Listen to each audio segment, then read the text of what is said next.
Señor, para escuchar tu palabra, Señor, para poder entender, Señor, lo que tienes para nuestras vidas. Oramos para que bendigas en esta mañana tu palabra, para que seas hablándonos a través de ella, para que tú puedas, Señor, hablar a nuestras vidas, Señor, mostrarnos, Señor, aquellas cosas que tal vez debamos cambiar, quizá debamos arreglar en nuestra vida, Señor.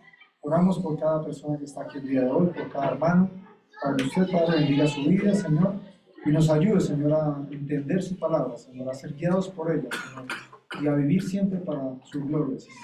Oramos en esta mañana y damos gracias en el nombre de nuestro Señor Jesucristo. Amén. Apocalipsis capítulo 11 es el capítulo que nos corresponde el día de hoy. Capítulo 11. Si usted ha venido estudiando el libro de Apocalipsis, tiene una idea de lo que pasa aquí, de los eventos que estamos leyendo. Contexto de este capítulo 11. Recuerde que para saber el contexto, para entender algún libro, tenemos que mirar qué ha pasado antes de llegar acá, ¿cierto? El libro de Apocalipsis que estamos estudiando, estamos viendo los eventos futuros que van a suceder. Lo que va a suceder en un tiempo donde la iglesia no va a estar, porque el próximo evento es el rapto de la iglesia, y entonces estamos estudiando algunos eventos que van a suceder. Recordemos que el próximo evento es maravilloso para la iglesia, porque es donde el Señor dice su palabra, que viene por su iglesia para llevarnos delante de su trono para adorarlo. Ese es el próximo evento. Ahora, después de este evento, del rapto de la iglesia, de los que hemos sido llevados con el Señor en las nubes, dice aquí, después de este evento, van a suceder inmediatamente unos juicios aquí en la tierra. Estos juicios van a suceder en 3 etapas. 3 etapas de 7 juicios. Primero 7 sellos, luego 7 trompetas y finalmente 7 copas. Y al abrir cada uno de estos juicios, al desatarse cada uno de estos sellos, trompetas y copas, un juicio va a venir sobre esta tierra. Eso dice la palabra del Señor. Si usted ha mirado desde el capítulo 5 hasta el capítulo 10, van a venir una serie de juicios. ¿Por qué? Sobre aquellos que desecharon la gracia y el amor de Dios. Así que cada vez que llegamos, algo para tener en cuenta aquí, cada vez que llegamos al juicio número 6, hay una pausa, hay un tiempo de misericordia de parte de Dios. Ahora, al llegar a esta 6ª trompeta, que lo estuvimos viendo, dice que hay una pausa que da Dios para el arrepentimiento de aquellos que aún no han recibido a Cristo en su corazón. La semana pasada, si usted recuerda, la semana pasada vimos lo que sucedió en esta pausa de misericordia. ¿Recuerdan? Vimos algunos contrastes en el cielo, contrastes que tienen que ver con el tiempo, por ejemplo, y la venida del Señor, y eso nos debe animar a compartir más, porque el tiempo se acerca, porque el fin de los tiempos, según lo que vamos a ver, según lo que hemos estado estudiando, cada vez está más cerca. La semana pasada también vimos que un ángel da un librito a Juan, ¿cierto?, que al comerlo recordamos que es dulce en su boca y amargo en el vientre. ¿Recuerdan? Y esto nos recuerda que Dios da su palabra a todo el mundo, pero es rechazada por muchos. Por muchos es rechazada. Y es triste, ¿no? Y entonces, si usted mira al final del capítulo 10, versículo 11, dice, y él me dijo, después de que la palabra es rechazada, después de que es amargo, dice, es necesario que profetices otra vez sobre muchos pueblos, naciones, lenguas y reyes. Esta pausa de misericordia es un tiempo donde Dios hace un llamado al arrepentimiento. Los juicios de Dios tienen como propósito que el pueblo de Dios vuelva al arrepentimiento, camine con el Señor. Ahora, leamos Apocalipsis capítulo 11, versículos del 1 al 14. Vamos a estar 40 minuticos, dice la palabra del Señor. Entonces me fue a dar una caña semejante a una vara de medir, y se me dijo, está hablando Juan, levántate y mide el templo de Dios y el altar y a los que adoran en él. Pero el patio que está fuera del templo, déjalo aparte y no lo midas, porque ha sido entregado a los gentiles, y ellos hollarán la ciudad santa 42 meses. Versículo 3 dice, y daré a mis 2 testigos que profeticen por 1260 días vestidos de cilicio. Estos testigos son los 2 olivos y los 2 candeleros que están en pie delante del Dios de la tierra. Si alguno quiere dañarlos, sale fuego de la boca de ellos y devora a sus enemigos. Y si alguno quiere hacerles daño, debe morir él de la misma manera. Estos tienen poder para cerrar el cielo a fin de que no lluevan los días de su profecía, y tienen poder sobre las aguas para convertirlas en sangre y para herir la tierra con toda plaga cuantas veces quieran. Cuando hayan acabado su testimonio, la bestia que sube del abismo hará guerra contra ellos y los vencerá y los matará, y sus cadáveres estarán en la plaza de la grande ciudad, que en sentido espiritual se llama Sodoma y Egipto, donde también nuestro Señor fue crucificado. Versículo 9 dice: y de los pueblos, tribus, lenguas y naciones verán sus cadáveres por 3 días y medio, y no permitirán que sean sepultados. Y los moradores de la tierra se regocijarán sobre ellos y se alegrarán, y se enviarán regalos unos a otros, porque estos dos profetas habían atormentado a los moradores de la tierra. Pero después de 3 días y medio, entró en ellos el espíritu de vida enviado por Dios, y se levantaron sobre sus pies, y cayó gran temor sobre los que los vieron. Y oyeron una gran voz del cielo que decía: subid acá. Y subieron al cielo en una nube, y sus enemigos los vieron. En aquella hora hubo un gran terremoto, y la 10ª parte de la ciudad se derrumbó, y por el terremoto murieron en número de 7,000 hombres, y los demás se aterrorizaron, y dieron gloria al Dios del cielo. El segundo ay pasó. He aquí, el tercer ay viene pronto. Este es el texto que tenemos el día de hoy. En este pasaje, junto al capítulo anterior, vimos que forma un paréntesis previo a lo que va a ser el toque de la 7ª trompeta. El versículo 15, si usted lo mira, dice que viene el 7º ángel a tocar la trompeta.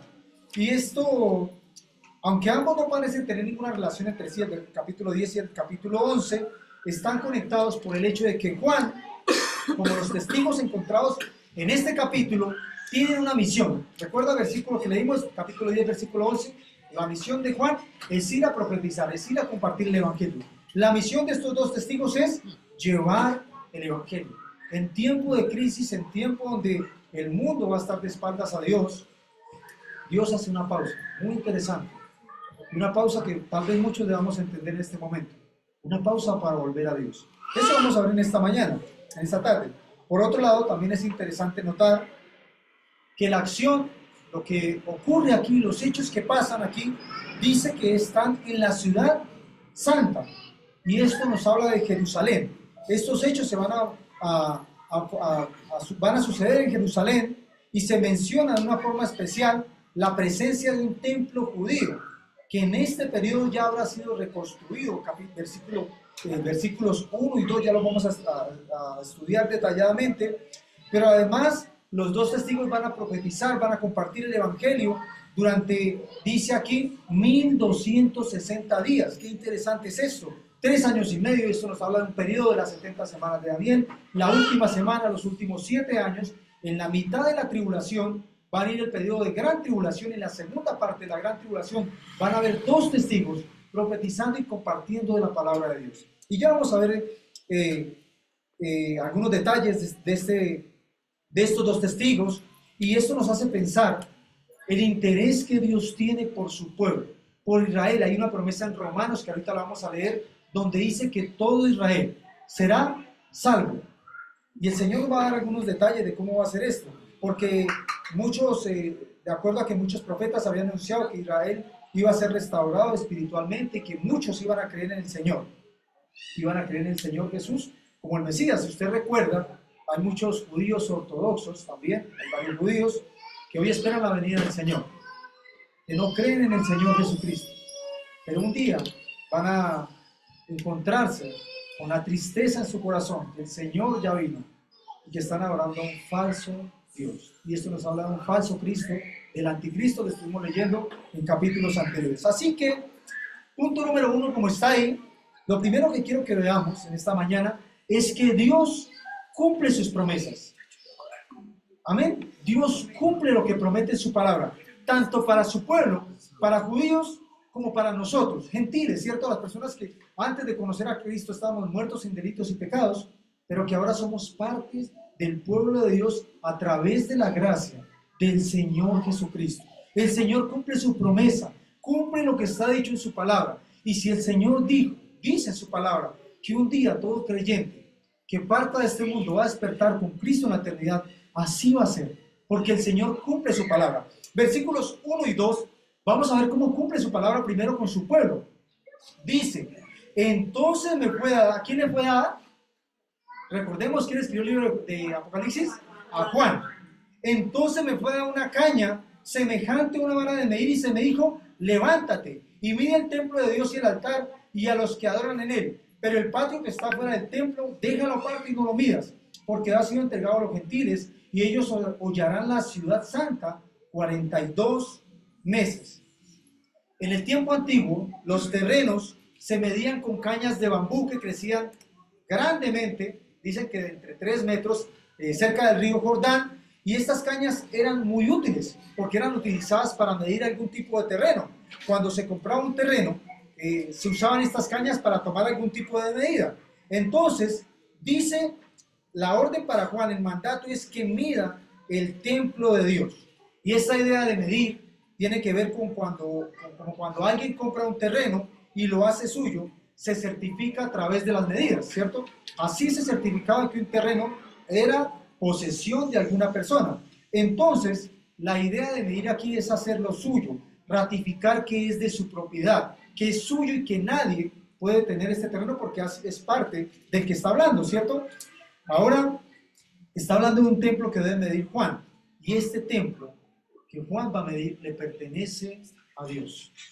Y hablando del pueblo del Señor. Ahora, algunos estudiosos tienen cierta controversia porque piensan que está hablando espiritualmente acerca de este templo, que hace referencia a la iglesia, porque en 2 Corintios capítulo 6, versículo 16 dice que los creyentes somos templo del Dios viviente.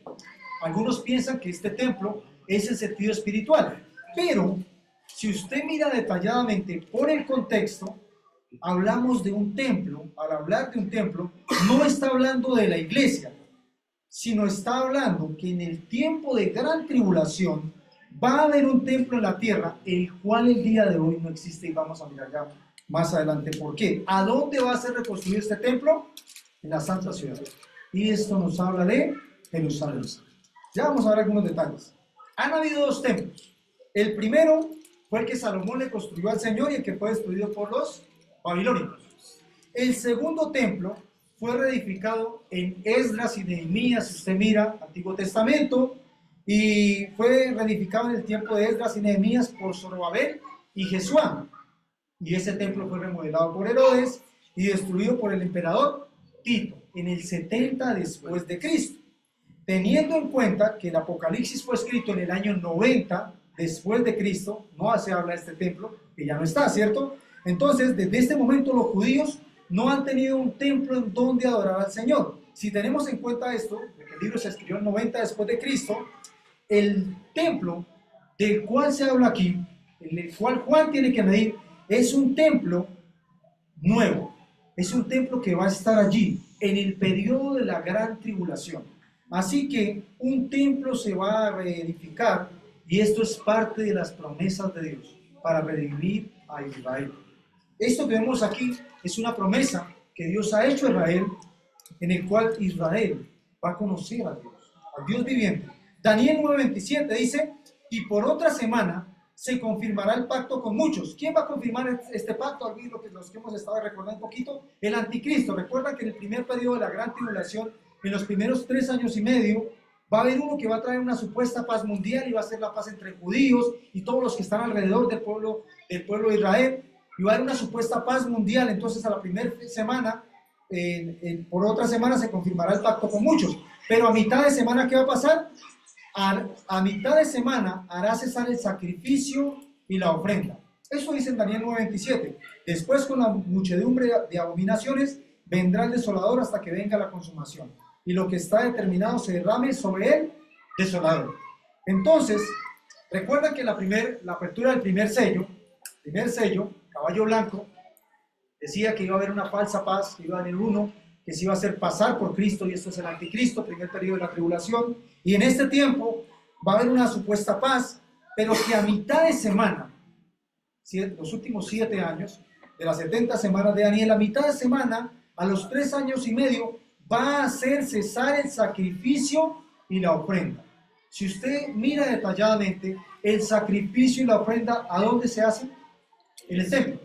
Entonces, esto todavía nos da certeza de que en el periodo de la gran tribulación va a haber un templo y a mitad de los 7 años va a cesar el sacrificio y la ofrenda. Van a cesar los sacrificios por parte de aquellos judíos ortodoxos, así que en el templo va a haber un templo reconstruido donde se va a estar ofreciendo sacrificios. Mateo 24:15 dice: por tanto, cuando veáis el lugar santo, la abominación desoladora de que habló el profeta Daniel, está hablando el Señor, entonces los que estén en Judea huyan a los montes. El que esté en la azotea no descienda para tomar algo de su casa, y el que esté en el campo no vuelva atrás para tomar su capa. Mas hay de las que estén encintas, y de las que críen en aquellos días. Orad, pues, que vuestra huida no sea en el invierno, ni en el día de reposo, porque habrá entonces gran tribulación, la cual no ha habido desde el principio del mundo hasta ahora, ni la habrá. Son tiempos finales. Son tiempos que están escritos en la palabra de Dios. Es algo que va a suceder. Va a haber una tremenda abominación, porque a mitad de semana este falso Cristo va a cesar el sacrificio y la ofrenda y se va a sentar en el templo de Dios a exigir adoración. Y va a engañar a muchos. Se va a sentar en el templo y se va a hacer pasar como Dios. Segunda de Tesalonicenses capítulo 2 versículo 3 dice: nadie os engañe en ninguna manera, porque no vendrá sin que antes venga la apostasía y se manifieste el hombre de pecado, el hijo de perdición, el cual se opone y se levanta contra todo lo que se llama Dios o es objeto de culto, tanto que se sienta en el templo de Dios como Dios, haciéndose pasar por Dios. Esto va a pasar. Al inicio de la tribulación hay un pacto, se reconstruye este templo, se llevan a cabo sacrificios, el pueblo de Israel está feliz porque cree que está adorando al verdadero Cristo, pero a mitad de los 3 años y medio se va a rebelar contra aquellos que adoran y va a mostrar que es el falso Cristo. Y va a pedir, se va a sentar en el templo de Dios, se va a pedir adoración y demanda adoración para él mismo. Y esto va simplemente la preparación para el pueblo de Dios, para que el pueblo de Dios vuelva al arrepentimiento y volver al verdadero Cristo. Esto va a suceder en los últimos 3 años y medio de la gran tribulación. Algo que podemos ver aquí es que el pueblo de Dios, aún en medio de los juicios de la tierra, aún en medio de todo lo que va a vivir en este periodo final, va a ver la misericordia de Dios. Y qué interesante que es esto, ¿no? Que podemos ver a un Dios que da lugar para el arrepentimiento. También vemos que sus promesas se están cumpliendo, ya que no ha desechado a su pueblo, y tampoco a ninguno de nosotros.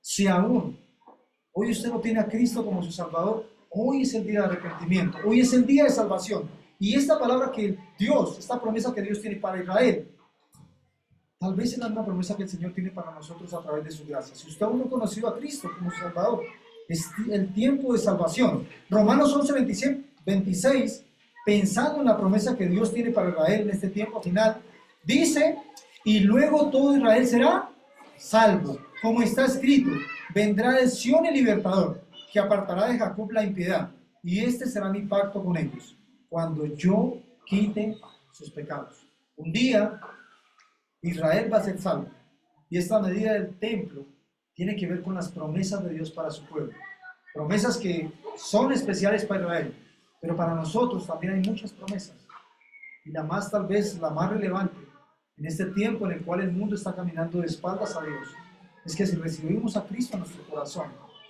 somos salvos y vamos a gozar de la eternidad con Él.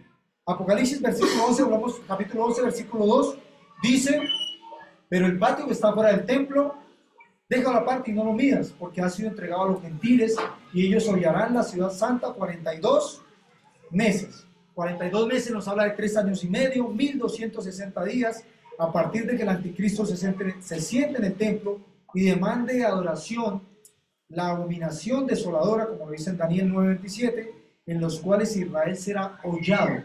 ¿Sabe? La palabra hollado tiene que ver con ser humillado por los gentiles, por los que no son judíos, porque el anticristo estará sacando su ira en contra del pueblo de Dios.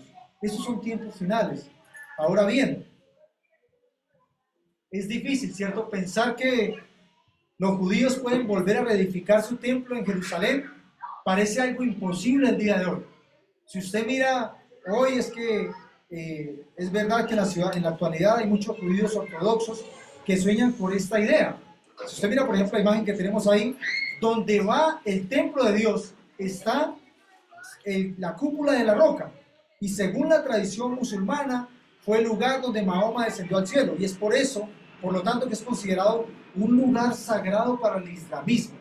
Pensar que los judíos reconstruyan su templo hace 100 años era una idea muy difícil. Actualmente está bajo el control musulmán. Y pensar que los israelitas construyan allí de nuevo su templo es tal vez inconcebible. Algunos expertos estudiosos han investigado a profundidad recientemente sobre la ubicación exacta del antiguo templo, porque debe ir en el lugar correcto, ¿cierto? Y han llegado a la conclusión de que estaba localizado justo al norte de la cúpula de la roca. No donde está la cúpula, se dice, es una idea, en un área donde sí sería posible su reconstrucción.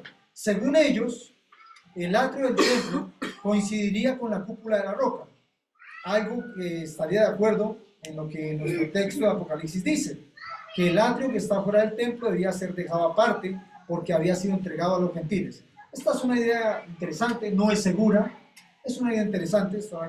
Ahora hoy existe una institución llamada el Instituto del Templo y dice que ellos tienen ya listos todos los planos y todo preparado para reconstruir este templo.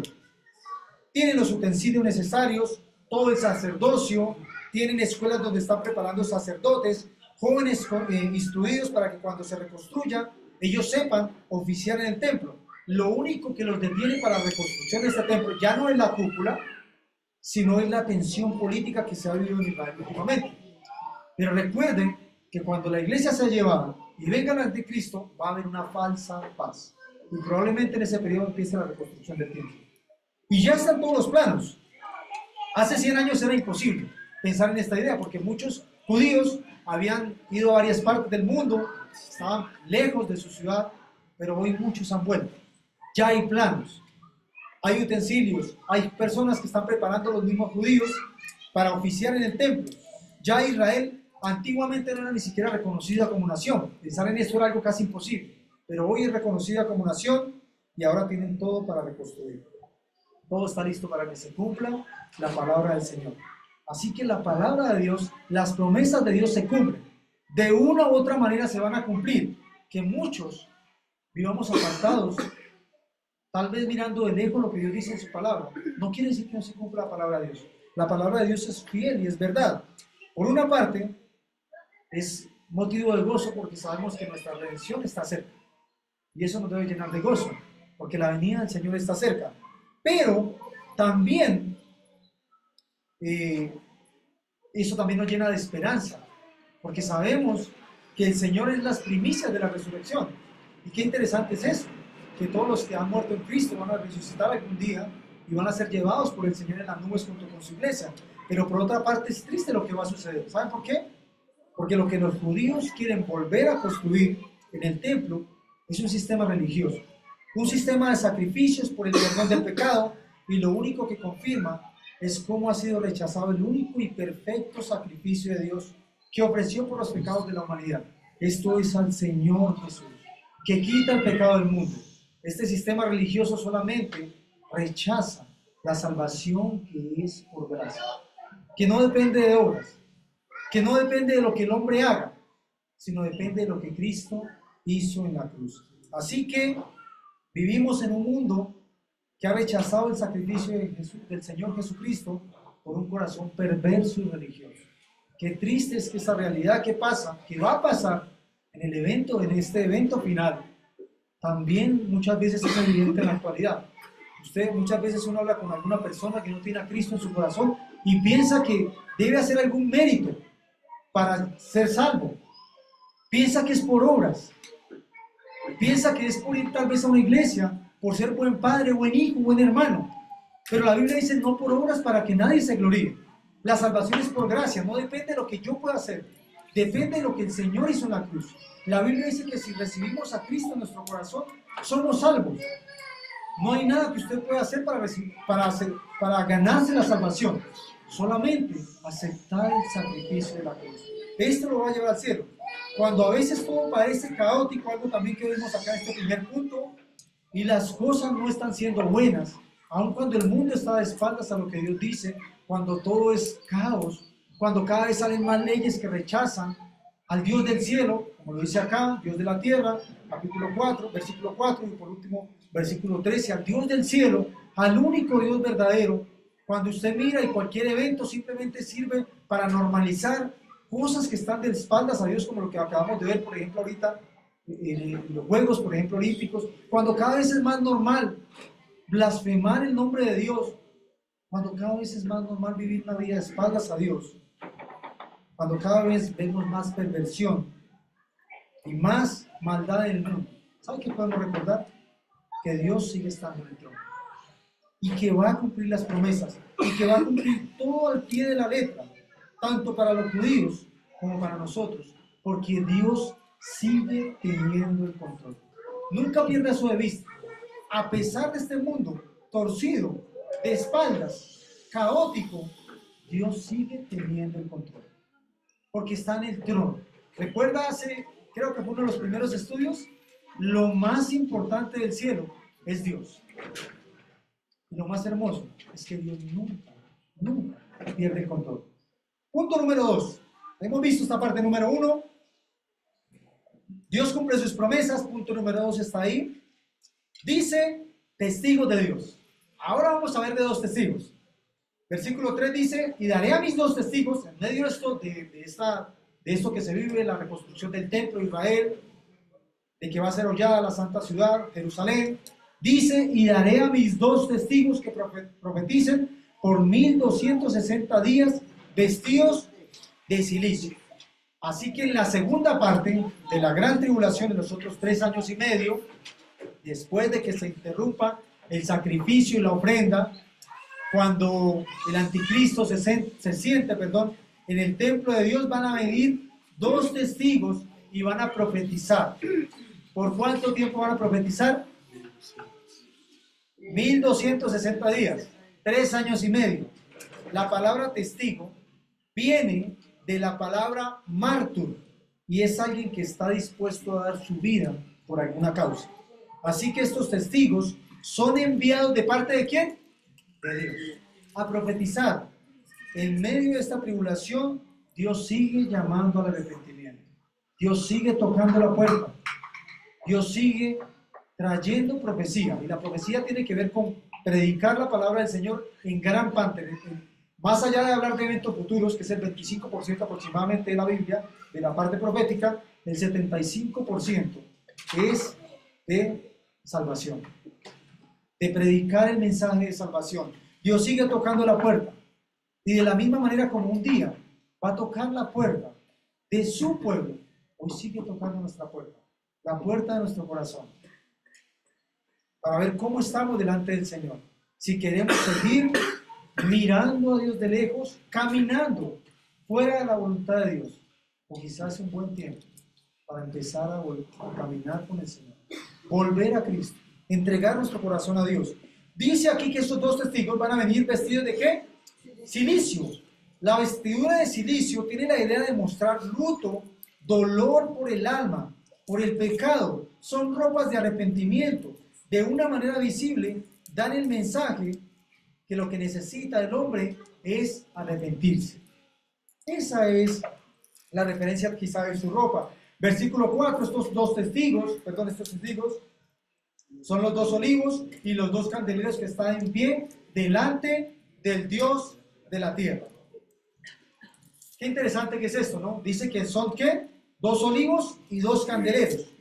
No se revela, tal vez, con detalle la identidad de estos 2 testigos. Algunos dicen que es Moisés. Más adelante tal vez veamos algo de esto. Pero se nos dan numerosos detalles sobre su obra. Todos están relacionados con personajes del Antiguo Testamento. En esta ocasión son descritos simbólicamente como 2 olivos y 2 candeleros. Estos testigos son 2 olivos y 2 candeleros que están tomados de una profecía en Zacarías, capítulo 4, versículos del 1 al 14, cuando se estaba reconstruyendo el templo. Zacarías, le damos un poquitico para tener una idea clara. Dice capítulo 4, versículos 1 al 6. Dice, volvió el ángel que hablaba conmigo y me despertó como un hombre que es despertado de un sueño y me dijo, ¿qué ves? Respondí, he mirado y aquí un candelabro todo de oro y un depósito encima y sus 7 lámparas encima del candelabro y 7 tubos para las lámparas que están encima de él y junto a él los 2 olivos, el uno a la derecha del depósito y el otro a la izquierda. Proseguí y hablé diciendo a aquel ángel que hablaba conmigo, ¿qué es esto, Señor mío?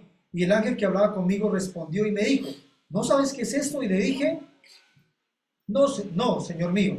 Entonces respondió y me habló diciendo, esta es la palabra de Jehová a Zorobabel, que dice, no con ejército ni con fuerza, sino con mi espíritu, ha dicho Jehová de los ejércitos. Y versículo 14 de Zacarías capítulo 4, y él dijo, estos son los ungidos que están delante del Señor de toda la tierra. ¿Quiénes eran estos 2 ungidos? El sacerdote Josué y el gobernador Zorobabel, quienes Dios usó en este tiempo de prueba de desánimo cuando Jerusalén fue destruida. ¿Recuerdan? Cuando fue sitiada Jerusalén, fue destruida y ahora volvieron muchos para la reconstrucción de este templo. Así que Zacarías recibe esta visión de estos candelabros que para estar encendidos necesitan aceite. Y vemos que estos candelabros están conectados con los olivos de tal manera que tienen continuamente aceite, el aceite que se necesita para mantenerlos encendidos. Así que esta imagen de Apocalipsis es una imagen muy descriptiva de la llenura del Espíritu en Zacarías capítulo 4, versículo 6. Recuerde que dice, ¿cómo dice que se debía estar en este tiempo? Dice, entonces respondió y habló diciendo, esta es la palabra de Jehová Zorobabel que dice, no con ejército ni con fuerza, sino con ¿qué? Con mi espíritu, ha dicho Jehová de los ejércitos. Aquí es muy interesante, ¿no? Porque dice que no con espíritu, no con ejército ni con fuerza, sino con espíritu. Estos 2 testigos de Apocalipsis, capítulo 11, serán testigos llenos del Espíritu de Dios, del Espíritu Santo, como lo fueron Zorobabel y Josué, y deben hacer este trabajo llenos del Espíritu Santo. ¿Qué trabajo deben hacer estos 2 testigos? Predicar, compartir. Recuerde que la misión que se le dio a Juan capítulo 10, versículo 11, ahora la misión para estos 2 testigos, en medio de un mundo perverso, Dios va a traer 2 testigos a profetizar, a compartir su mensaje. Es un principio tal vez muy bello, que hoy debamos entender cada uno de nosotros, tener presente cómo debemos ser llenos del Espíritu Santo. Y ellos fueron llenos del Espíritu Santo, porque estaban delante del Señor. Zacarías, versículo 14, porque estaban en la presencia de Dios. Dice, y Zacarías 4:14, y él les dijo, estos son los 2 ungidos que están delante del Señor de toda la tierra. Estos 2 testigos son llenos del Espíritu de Dios, porque están en la presencia de Dios. Y eso es muy bello para nosotros, ¿no? Estaban en la presencia de Dios. Dios busca a hombres y mujeres que no se aburran de estar delante de su presencia, que no se aburran de leer la Biblia, que no se aburran de orar, que no se aburran de venir a la iglesia cuando se abren las puertas de la iglesia, porque es la única forma para estar delante de la presencia del Señor, para ser llenos del Espíritu de Dios, es vivir en medio de las cosas de Dios. Estos hombres estaban llenos del Espíritu Santo porque estaban en la presencia del Señor, y no solo para predicar, no solamente para compartir un mensaje, se debe ser lleno del Espíritu de Dios. Para hacer el aseo, para mover una silla, para servir, para recibir a las personas que llegan a la iglesia, debemos estar en la presencia del Señor, para tocar los instrumentos, para alabar al Señor, para participar de cualquier ministerio, debemos estar en la presencia del Señor. Porque si no, va a ser un servicio carnal, un servicio humano sin poder. Y estos hombres nos desafían a vivir cada día en la presencia del Señor, para que nuestro servicio a Dios no sea un servicio frío y vacío, sin nada que ofrecerle a Dios. De Hechos 1:8 dice, pero recibiréis poder cuando haya venido sobre vosotros el Espíritu Santo, y se me seréis testigos en Jerusalén, en toda Judea, en Samaria y hasta lo último de la tierra. Así que estos 2 testigos tienen la gran misión en un momento crítico en un momento complicado de testificar. ¿Y saben qué es lo hermoso? Que dependen del Espíritu de Dios, del Espíritu Santo. Y cuán importante es identificarnos con ellos el día de hoy. Así como esta misión es importante, crítica, puntual, es la misión que hoy tenemos. Todos los que hemos sido llamados a ser testigos de Dios, a defendernos con nuestra vida lo que creemos, porque somos testigos. Y recuerda, la palabra testigo viene de la palabra mártir, porque experimentamos en carne propia lo que compartimos y lo que anunciamos. Dios hoy nos llama a ser verdaderos testigos. Tal vez muchas veces no damos testimonio del Señor. Tal vez a veces preferimos dar testimonio de Cristo solamente el domingo, o quizá el día miércoles. Y el resto de días no somos testigos del Señor. No defendemos la causa por la cual vivimos, y quizá por la que muchos debemos morir. Pero el llamado puntual es a ser testigos de Dios. Y para que esto sea real en nuestras vidas, debemos estar en la presencia del Señor todos los días, abrir la palabra, orar al Señor. ¿Qué quiere, Señor, que haga hoy para ti? Buscar a quien predicarle el Evangelio. Recuerde que esto nos habla de que el tiempo está cerca, de que el fin está cerca. Ya está todo listo para construir el templo. Israel es un reloj que nos recuerda que la palabra de Dios se cumple y que los tiempos cada vez están más cerca. Pero es triste que muchos de nosotros, tal vez en lugar de dar testimonio de Cristo, estamos sumergidos en el mundo, negociando con el mundo. Y cuando mira al Señor, nuestro testimonio está manchado por cuestiones del mundo. Tiempo hermoso para ser verdaderos testigos. Versículos 5 y 6. Si alguno quiere dañarlos, sale fuego de la boca de ellos y devora a sus enemigos. Y si alguno quiere hacerles daño, debe morir de la misma manera. Ellos tienen poder para cerrar el cielo, a fin de que no lluevan los días de su profecía, y tienen poder sobre las aguas para convertirlas en sangre, y para herir la tierra con toda plaga, cuantas veces quieran. Estos dos testigos que van a estar en este tiempo predicando, tienen protección divina, y algo muy interesante es que los hombres tratarán de callarlos, porque dice que si alguno quiere dañarlos, o sea, va a pasar, van a haber muchas personas que van a querer atacar a estos hombres de Dios, pero les será imposible, porque tienen poder en su boca. Dios los va a equipar de una manera especial para diseñar esta misión en un mundo hostil. Ningún humano podrá detenerles. Como otros profetas en tiempos pasados, ellos también serán preservados milagrosamente. ¿Hasta que qué? Hasta que hayan cumplido su misión. Y qué interesante que es esto, ¿no? Ellos van a ser preservados. Recordamos, por ejemplo, tal vez esto nos recuerda de Moisés, que fue protegido, ante Faraón, con las plagas que Dios trajo, ¿cierto? O tal vez como el profeta Elías, que hizo caer fuego del cielo sobre sus enemigos, protección de parte de Dios. Algunos dicen que estos dos testigos pudieran ser ellos dos. La verdad, la Biblia dice que van a venir dos testigos. No sabemos quiénes, no se nos dice nombres, pero estos dos testigos van a ser protegidos por Dios. Podemos imaginarnos la ira de sus enemigos. ¿Saben por qué? Porque van a tener que escuchar el mensaje de Dios. No van a poder callarlos. Y qué bonito es que nosotros también podamos pensar en que Dios nos dio una misión y que no debemos callar ante el mundo. A veces el mundo te va a rechazar, te va a decir, pero lo va a cuestionar a usted, mi hermano, hermana, por ser de Cristo. Lo va a cuestionar esta mañana, digamos, porque usted es diferente, porque usted llega y no tiene las mismas costumbres de este mundo, porque vive de una manera diferente, porque quiere dar gloria a Dios con su vida. Y muchos lo van a señalar y lo van a rechazar. En medio de un mundo hostil, esto es lo único que puede pasar. Ningún cristiano es popular. Olvídense de eso. Ningún cristiano es aceptado 100% bien con la sociedad, es abrazado por este mundo cruel. Los cristianos no somos llamados a ser populares. No somos llamados a ser vistos. Somos llamados a que vean al Señor Jesucristo. No somos nosotros los que debemos ser exaltados. Es Dios quien debe ser honrado y exaltado. Por eso, cuando usted comparta en medio de un mundo hostil y lo rechacen, está haciendo bien su trabajo. El no hacerlo sería callar su boca. Tal vez mañana, tal vez otro día. Dios no quiere que callemos nuestras bocas, que cerremos nuestras bocas. Dice el versículo 7, cuando hayan acabado su testimonio, la bestia que sube del abismo hará guerra contra ellos y los vencerá. ¿Y qué?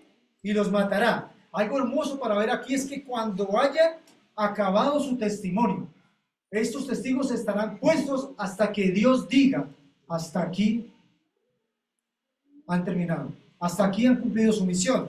Dar testimonio no es una actividad. Ellos eran testigos todo el tiempo. ¿Saben que esto es muy interesante?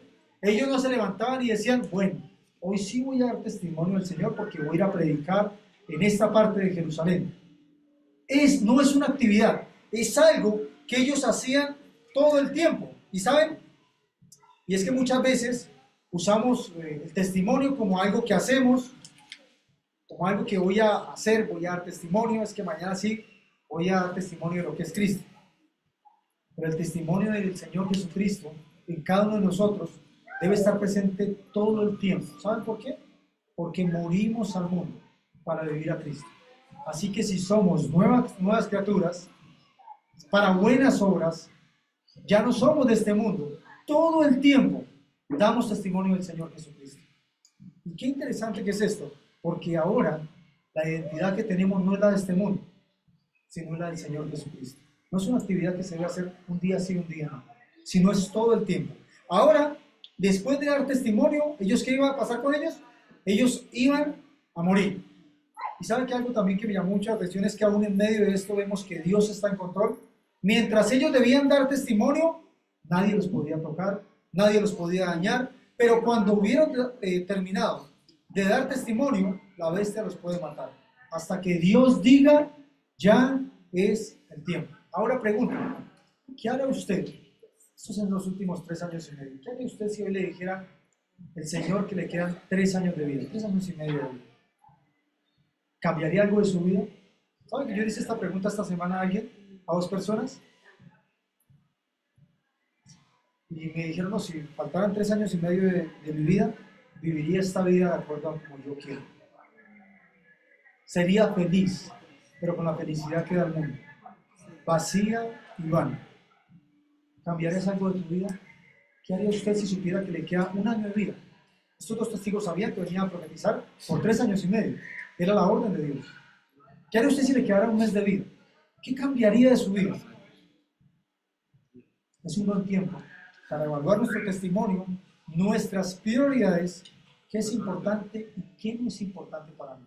El tiempo está cerca y Dios quiere hombres y mujeres fieles de su testimonio, que seamos testigos de Dios. Testigo, ¿recuerdan de dónde viene? Mártir, alguien que da su vida por una causa.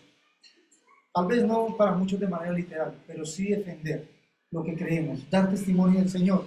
En la eternidad, lo único que cuenta cuando usted parta de este mundo, el Señor no le va a preguntar a usted cuántos títulos llevó allá, cuántas casas, cuántos carros logró comprar, cuántas cosas logró tener, tal vez los ceros de su cuenta. Ni siquiera le va a pedir cuentas por su trabajo, por las personas con las que compartió. Lo único que va a contar es su testimonio. Lo único que va a valer para Dios es si invertimos en la eternidad. Si dimos testimonio de Cristo, si compartimos a otros. Recuerde que su tiempo aquí no lo determina usted. ¿Quién determina el tiempo de estos 2 testigos? Dios. El que determina su tiempo y mi tiempo aquí es Dios. Ni usted ni yo vamos a tener ni 1 minuto más, ni 1 minuto menos. Así que lo que nos resta de esta vida sería bueno que lo viviéramos para Dios. Es un reto, porque es Dios quien sabe cuándo quita nuestra luz de este mundo. Esto hoy nos confronta si estoy viviendo tal vez más para mí o para Él. Piensen en esto esta mañana, pensemos en esto. ¿Para quién estamos viviendo más? Tal vez para el Señor, tal vez para mí. ¿Saben? Cuando pensamos en nuestras prioridades, en nuestros recursos, en todo lo que tiene que ver con mi vida, me doy cuenta que tal vez que estoy depositando mucho en mí y poco en Él. Tal vez muchos se identifiquen con esto, con depositar mucho en mí y poco en Él. Mucho para mi gloria, mucho para mis deseos, mucho para mis prioridades y poco para la eternidad. Porque Muchos no buscamos lo que es de Cristo Jesús, sino lo que es de este mundo. Cuando el Señor mira nuestro testimonio, cuando el Señor mira cómo están nuestras vidas, tampoco para apreciarlos. Qué triste que es esto. Y último punto, 10 minuticos y acabamos. Último punto, testimonio que da fruto. Un testimonio que da fruto. El Señor quiere hombres y mujeres que den fruto. Juan dice, separados de mí, nada podéis hacer. Piensen eso en esta mañana, pensemos el día de hoy en esto. Si usted quiere dar fruto, si quiere que su vida y mi vida, queremos que sean diferentes, que sean testimonio delante del Señor, separados del Señor Jesucristo, nada podemos hacer. Ninguno puede producir un buen fruto sumergido en las cosas del mundo, pensando más para sus propios deseos. Separados del Señor no hay nada. El fruto es vacío. Hay frutos que usted mira un fruto de un árbol, usted los mira y va a ver tal vez a los ojos del mundo está bien, pero cuando usted va a mirar el fondo, es un fruto que está dañado, es un fruto que está putrefacto. Y tal vez así cuando una persona un creyente, quiere dar verdadero fruto, si está en cuestiones de este mundo, el fruto está vacío. Versículo 8 dice, y sus cadáveres estarán en la plaza de la grande ciudad, que en sentido espiritual se llama Sodoma y Egipto, donde también nuestro Señor fue crucificado. Los dos testigos son muertos ¿en dónde? En Jerusalén, la cual es descrita en dos términos ilustrativos, como Sodoma, hablando de inmoralidad, ¿cierto? Y como Egipto, hablando de opresión y esclavitud, en el mundo que está tal vez esclavizado por el pecado, como lo dice Juan 8:34, porque todo aquel que hace pecado es esclavo del pecado. Así que toma este ejemplo espiritual y nos dice versículo 9, versículo 10, y los pueblos, tribus, lenguas y naciones verán sus cadáveres por 3 días y medio y no permitirán que sean sepultados. Y los moradores de la tierra se regocijarán sobre ellos y se alegrarán y enviarán regalos unos a otros, porque estos dos profetas habían atormentado a los moradores de la tierra. Todo el mundo los va a ver en este tiempo. Y saben, recuerden que hablábamos de que es un espacio al principio, un espacio que Dios da a su pueblo para que el pueblo se arrepienta. Muchos, al ver estos dos testigos cómo hablan del Señor, cómo profetizan acerca de Dios, se van a gozar porque habrá felicidad porque estos dos profetas han muerto. Porque la luz de estos dos testigos, de estos testigos de Dios, era tan incómoda que ahora ellos están felices de que han muerto. Tanto así que habrá intercambio de regalos. Y saben, eso pasa también hoy en día. Pues muchas veces uno comparte con alguien y usted lo ve incómodo, porque cuando la luz llega y alumbra las tinieblas, hay incomodidad. Juan 3:19, porque los hombres amaron más las tinieblas que la luz, porque sus obras eran malas. Si cuando es predicada la palabra del Señor, usted ve a alguien muy incómodo, es porque la luz incomoda. La luz del Señor Jesucristo incomoda. No a todo el mundo le gusta, pero su misión y mi misión no es si le gusta a la otra persona, sino es compartir la luz. Qué interesante que es esto, ¿no? Versículos 11 al 13 dice, pero después de 3 días y medio, entró en ellos el espíritu de vida enviado por Dios, y se levantaron sobre sus pies y cayó gran temor sobre los que vieron. Y oyeron una gran voz del cielo que les decía, subid acá. Y subieron al cielo en una nube, y sus enemigos lo vieron. ¿Y qué pasó? En aquella hora hubo un gran terremoto, y la 10ª parte de la ciudad se derrumbó. Y por todo el terremoto murieron en número de 7,000 hombres, y los demás se aterrorizaron y dieron gloria al Dios del cielo. La victoria del mundo, la felicidad, dura poco, porque Dios los va a levantar. Y todos lo van a ver, y todos lo verán. Estos dos testigos se pondrán en pie y serán llevados por Dios al cielo. ¿Y qué pasó? Dice que hay un terremoto y volvemos a ver juicios de parte de Dios, pero el testimonio de estos dos testigos no es en vano, porque si usted mira el versículo 13 dice que muchos dieron ¿qué? Gloria a ¿quién? Al Dios del cielo. Así que el testimonio, la palabra de Dios nunca vuelve vacía. Siempre que usted le comparta a otro, si usted le comparte, no es de sus emociones, no desde lo que creemos, sino desde lo que Dios dice, abrir la Biblia, compartirle a alguien que está sin esperanza en este mundo, compartirle acerca de la esperanza, es colocar una semilla de fe en su corazón. No pierda la misión de ser un testigo de Dios. El verdadero fruto es aquel que conduce a las personas a poner sus ojos en el Señor Jesucristo, no en nosotros mismos, porque Él es quien merece toda la gloria y la honra. Conclusión, dice el versículo 14, el segundo ay pasó, y aquí el tercer ay viene pronto. Conclusión, versículo 4, algo que me parece muy interesante, dice a la parte final, ellos estaban delante del Dios de la tierra, y versículo 13 dice que estaban delante del Dios del cielo, el mismo Dios, el Dios quien creó la tierra, quien hizo los cielos, ese mismo Dios que mandó dos testigos a su pueblo para recordar su pacto, sus promesas, es el mismo Dios que habla hoy a través de su palabra.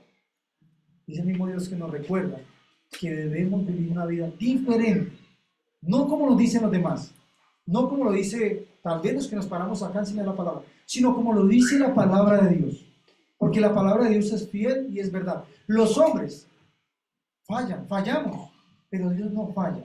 Dios cumple sus promesas, Dios sigue siendo fiel, quiere hombres y mujeres, testigos de verdad, hombres que den un verdadero testimonio, que produzca fruto. Dice aquí que muchos le dieron la gloria a Dios. Conclusión, Dios cumple sus promesas, nuestro testimonio es nuestra manera de vivir. Hemos llamado a ser testigos de Cristo todos los días de nuestra vida, porque ya no vivimos para sí, porque si vivimos ¿para qué?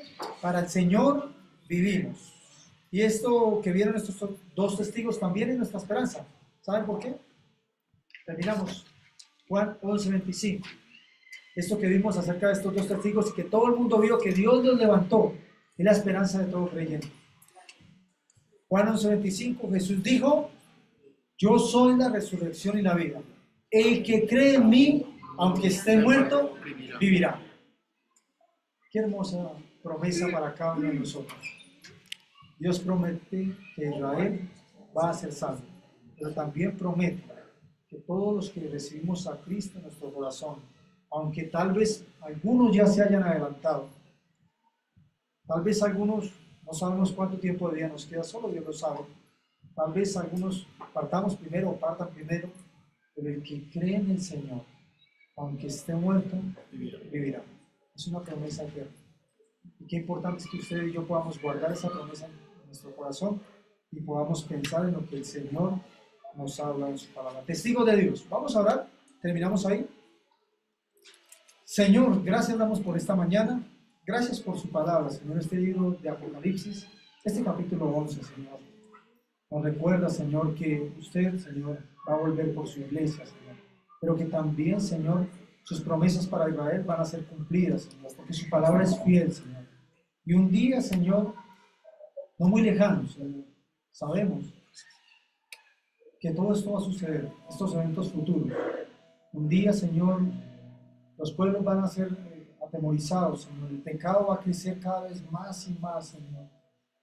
Pero usted sigue dando un espacio para el arrepentimiento, Señor. Usted, Señor, nos recuerda que es un Dios misericordioso y que a pesar de que nosotros muchas veces fallamos, Señor, y no somos los hijos que debiéramos ser, Señor, usted nos abre su corazón, Señor, nos abre sus manos, Señor, para que volvamos a usted, Señor. Ayúdenos, Señor, si hay alguien aquí que aún no le conoce, Señor, que aún no ha podido recibirle en su corazón, Señor, que pueda hoy tomar la decisión por usted y no salga de este lugar sin tenerlo a usted en su corazón, Señor. Pero también, Señor, si hay algo en nuestras vidas, Señor, que no nos permite dar testimonio suyo, Señor, que está manchando nuestra vida, tal vez un pecado, Señor, tal vez algo que no está bien, quizá cuestiones de este mundo, Señor, tal vez nos estamos involucrando con cosas que no le agradan a usted y no nos permite ser testigos fieles a usted, Padre. Ayúdenos a cortar, Señor, con aquello que daña nuestro testimonio, Señor. Ayúdenos a vivir una vida día tras día para usted, Padre, para que como testigos suyos podamos dar frutos, Señor, para que más personas lo conozcan a usted, Padre, y su nombre sea exaltado, Señor. Que No callemos ante este mundo perverso, Señor, ni nos dé miedo compartir su palabra, Señor, porque sabemos que usted cuida a los suyos, Señor. Queremos vivir esta vida, Señor, para su gloria. Como dice su palabra, si vivimos, Señor, para usted vivimos, Padre, para el Señor vivimos. Si morimos, para el Señor morimos. Entendemos que sea que vivamos, Señor, oramos, Señor, somos de usted, Señor, porque usted nos compró con su sangre en la cruz. Y ahora somos sus hijos. Y queremos, Señor, volver a usted y vivir como verdaderos hijos suyos. Que todo lo que hagamos, Señor, sea para su gloria, Señor. Que todos los días podamos llegar delante suyo, Señor, a pedir perdón, Señor, por lo que hagamos mal día tras día. Pero podamos colocar nuestros ojos en la eternidad, en usted, Padre, en la esperanza real, Señor.